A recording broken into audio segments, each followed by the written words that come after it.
Hello everyone. इस video lecture में हम जानेंगे what are the different applications and और uses of enzyme and isoenzyme.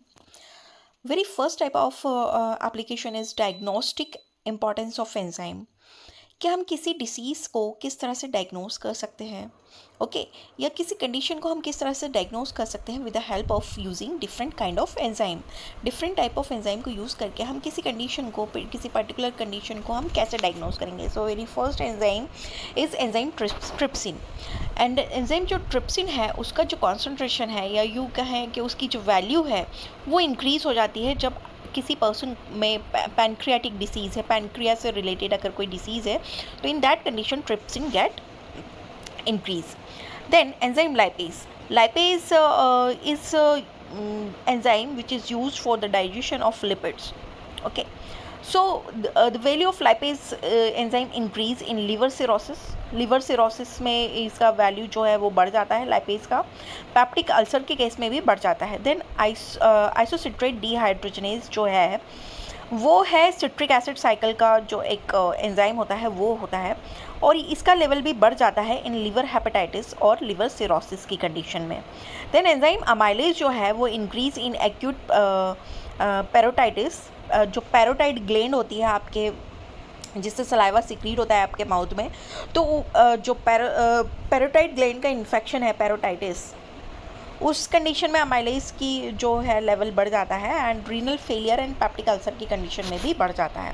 Then aldolase enzyme जो होता है वो उसका कॉन्सेंट्रेशन बढ़ जाता है इन मस्कुलर डिस्ट्रॉफी, मसल डिसीज़ होता है muscular dystrophy, and acute liver disease में भी इसका कॉन्सेंट्रेशन बढ़ जाता है, एंड डायबिटीज़ मेलाइटिस में भी इसका लेवल बढ़ जाता है। The next enzyme application that is glucose oxidase. Glucose oxidase जो एंजाइम है use to measure amount of true glucose in blood and body fluid. Blood और बॉडी फ्लूइड में जो ग्लूकोज का अमाउंट है उसका ट्रू वैल्यू आप डिटरमाइन कर सकते हैं by knowing the concentration of glucose oxidase. Then enzyme uricase enzyme is use to estimate level of uric acid in the serum. Uric acid का लेवल आप सीरम में डिटरमाइन कर सकते हैं by using this enzyme. Now come to the therapeutic application of enzyme. Therapeutic applications क्या होंगी enzyme की? तो very first application is trypsin and chymotrypsin. Therapeutic means, सबसे पहले हम ये समझ रहे हैं थेरापेटिक मीन्स जब अभी तक आप डायग्नोसिस कर रहे थे एंजाइम की हेल्प से, किसी पर्टिकुलर कंडीशन को डायग्नोस कर रहे थे। अब आप थेरापेटिक इफेक्ट देखेंगे किसी एंजाइम का। थेरापेटिक इफेक्ट मतलब अगर वो कोई डिसीज़ है तो उसको क्योर करने में हेल्प कर रहा है वो enzyme. Okay, so enzyme trypsin और कीमोट्रिप्सिन जो हैं वो यूज़ होते हैं वोन्स और स्वेलिंग को ट्रीट करने के लिए, उनकी हीलिंग के लिए। एंजाइम यूरोकाइनेस जो है वो यूज़ होता है एंटी क्लोटिंग एजेंट की तरह। ओके, देन एंजाइम पेपेन जो है वो डीवॉर्मिंग एजेंट है। डीवॉर्मिंग मतलब जो बच्चों में जो पेट के कीड़े पड़ जाते हैं, ओके, तो वॉर्म्स, जो राउंड वॉर्म्स होती हैं वो बढ़ जाती हैं पेट के अंदर, तो उनको एक्सपेल आउट करने के लिए, स्टमक से बाहर करने के लिए हम पेपेन एंजाइम का यूज़ करते हैं। Enzyme amylase, protease, lipase are use to improve digestion को इम्प्रूव करने के लिए यूज़ होते हैं ये एंजाइम। देन एंजाइम स्ट्रेप्टोकाइनेज जो है वो ब्लड क्लॉट को डिज़ोल्व करने के लिए यूज़ होते हैं।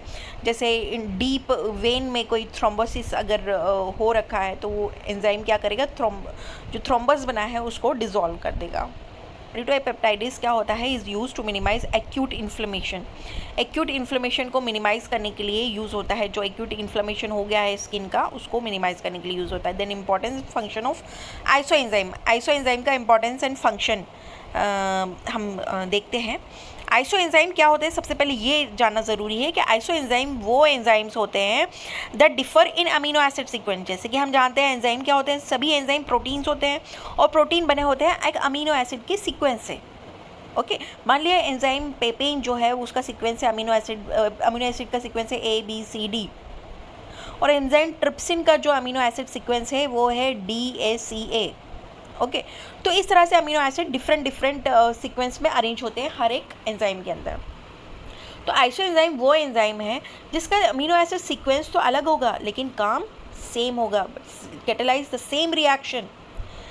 फॉर एग्जाम्पल अल्कलाइन फॉस्फेटेज जो एंजाइम है it's level rises in post hepatic jaundice. Post hepatic jaundice की कंडीशन में अल्कलाइन फॉस्फेटेज की जो कॉन्सेंट्रेशन है या लेवल बढ़ जाता है, वैल्यू बढ़ जाती है। देन क्रिएटिन काइनेज जो सीके है, इसका जो हाई कॉन्सेंट्रेशन है वो दिखाई देता है in muscle skeletal muscle disease, cardiac muscle, brain tissues indicate acute myocardial infarction. अगर इन मसल्स में इसका कॉन्सेंट्रेशन बढ़ा हुआ है तो ये इंडिकेट करते हैं क्या, acute myocardial infarction, skeletal muscle diseases. So it is a short information about application of enzyme and isoenzyme. Thank you.